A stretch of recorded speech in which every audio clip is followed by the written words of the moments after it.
This is Mark Arnold, animation historian and author of the book created and produced by Total Television Productions.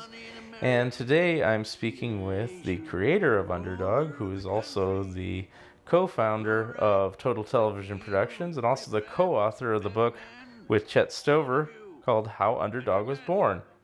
Today we're watching The Vacuum Gun Part 4, which is the final episode of Underdog ever produced. And I was wondering why this series concluded at this time.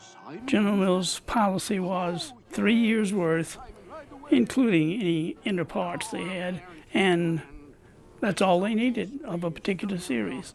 We tried to talk them into, not only then, but we even tried to talk them into bringing Underdog back a few years later. I had a whole write-up that showed how the series could be brought up to date and with the Berlin Wall and a whole bunch of things. But after 3 years, that was it. They had their library, and that's all they wanted.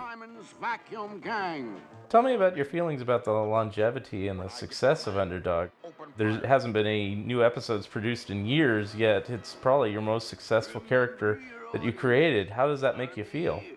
Probably the most satisfying thing is not only that so many people remember the series, but that they talk about its effect on their lives and things like that. I just think that's marvelous. It's had a good effect.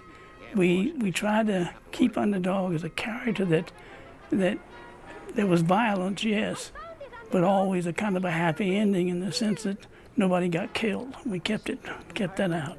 And I think the audience appreciated that even as children. And as they've grown older, I think they've seen we had to write, for the older kid in the house as well as for the adult, because it was just one set in the homes in those days. And I think we wrote over the kid's head, and yet we had action for them. And I think as they've grown older, they'd see more and more to the episodes and continue to like them. So I think the adults even enjoy them today a little bit, certainly as a memory anyway. I wanted to talk to you about some of the supporting segments that you had on the Underdog show, like the Go Go Gophers. First of all, anybody that gets a chance, listen to that theme music. That's my favorite theme. For most people, the theme I wrote for Underdog is the one that they like best, but the one I like best is Go Go Gophers. That was a fun series, too. Any imitation of Theodore Roosevelt has got to be fun. And I tell you, that whole episode, and Rufflefeather and Running Board, oh my God. Just a, he say, we go take Colonel by ears and throw in garbage can. It was just a marvelous thing. Chet and I would sit there at the table writing those things and laugh hysterically. They finally came in one day, the owner, and said, we just can't stand it. You got to tell us what you're laughing at. We did have fun, and that was a great series. And how about telling me a little bit about the world of Commander McBragg? Oh, yeah. Well, we had interchanging parts with Warden Scott's work, and one of the things they had done was a thing called Mr. Know-It-All, Bullwinkle, which really was a funny 130-bit. These were needed because of the commercial format of the shows.